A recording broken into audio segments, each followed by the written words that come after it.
Habari zenu na karibuni tena kwenye channel yenu mnayopenda Swahili Naptural. Na leo tutaongelea tofauti kati ya deep conditioners, conditioners za kawaida pamoja na leave-in conditioner.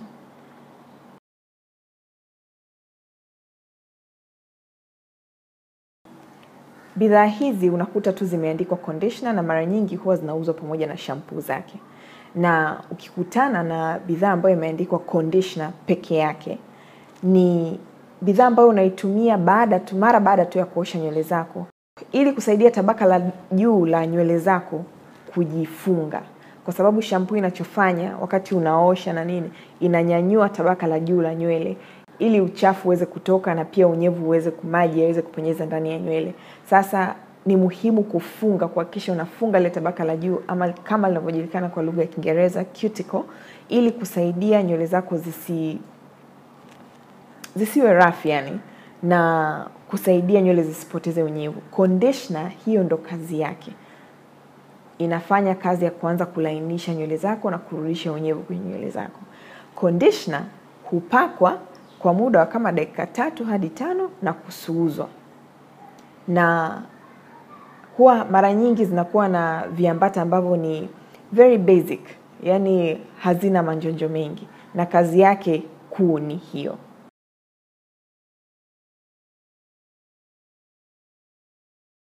Deep conditioner ama steaming kama ambavyo tumezoea kuita, ni conditioners ambazo zinaenda kurutubisha nywele, zina kazi ya kurutubisha nywele zetu. Na deep conditioners ziko za aina mbili. Kuna deep conditioners kwa ajili ya kuimarisha nywele na deep conditioners kwa ajili ya kuzipa nywele zako unyevu. Na zile za kuimarisha nywele ndo unakuta mara nyingi zinakuwa na protein. Kwa hiyo deep conditioner tofauti yake na conditioner ya kawaida ni kwamba zina kazi maalum, na mara nyingi nazo pia huwa zinasuuzwa, lakini mara nyingi unakaa nazo muda mrefu zaidi ya conditioner ya kawaida kwenye nywele zako, kwa sababu vile viambata vilivyotumika pale ili viweze kufanya kazi inayotakiwa kwenye nywele zako mara nyingi vinahitaji kukaa muda mrefu kwenye nywele zako, na nyingi huwa zinahitaji moto ama joto kwa ajili ya kuactivate, kufanya vile viambata vikafanye kazi inayopaswa, either kuimarisha nywele zako ama kuzipa unyevu. Na mara nyingi deep conditioners ama steaming tunapaswa kuziacha kwenye nywele zetu kwa muda usiopungua dakika 20, nyingine hadi dakika 30. Na kama ukikaa chini ya steamer, basi utakaa na deep conditioner yako kwa muda usiopungua dakika 15. Lakini kama unaamua tu kuvaa kofia yako ya plastic na kufunga labda kilemba, basi deep conditioner unaweza kukaa nayo dakika 20 hadi 30, lakini mwisho kabisa umezidisha sana dakika 40. Kwa wale wenzangu na mimi wanaofanya deep conditioning usiku kucha, achana na hiyo biashara.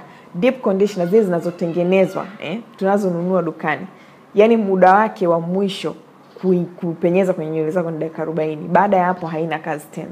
Kwa hiyo unaishia kuhatarisha nywele zako kupata kitu tunaita hydro fatigue, ambapo ni kwamba unyevu unakuwa umezidi sana, matokeo yake zinakuwa weak, zinakatika. Kwa hiyo ni muhimu sana kuzingatia maelekezo kwenye hizi bidhaa tunazonunua. Soma maelekezo, inasema uweke kwa muda gani kwenye nywele zako, na kama ukikaa kwenye moto ukae muda gani, kama ukae kwenye moto ukae nayo muda gani kwenye nywele kabla ya kusuuza. Conditioner ya 3 ni leave-in conditioner, na leave-in conditioner kama jina linavyosema ni conditioner ambayo unapaka unaiacha kwenye nywele, yani husuuzi.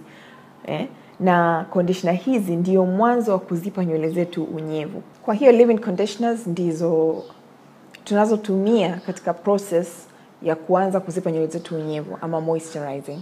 Na ukishapaka leave-in conditioner, then utapaka moisturizing cream yako, halafu utasiliba na mafuta ama seal na mafuta katika mfumo wa lock au LCO method.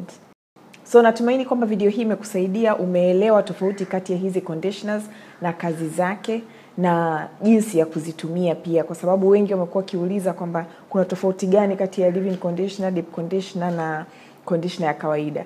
Kitu kimoja cha mwisho ambacho ningependa kuongezea ni kwamba ukiwa na conditioner ya kawaida, hata kama umeishiwa deep conditioner yako tuseme, unaweza ukaiboost ikawa deep conditioner. Na kama ufahamu jinsi ya kufanya hivyo, hivi karibuni nitakuja kupost video kuonyesha jinsi ambavyo unaweza kuboost conditioner ya kawaida tu, ile ambayo unapaka dakika 5 na kusuuza, ukaifanya iwe deep conditioner kwa kuongezea vitu vichache tu ambavyo vinapatikana jikoni kwako. Asante sana kwa kutizama video hii. Naomba tafadhali sana ulike video hii. Kama huja subscribe kwa kubonyeza subscribe hapo chini, na pia bonyeza ile kengele pembeni yake ili uweze kupata alert kila ambapo na post video mpya. Na until next time, kwaheri na asante sana.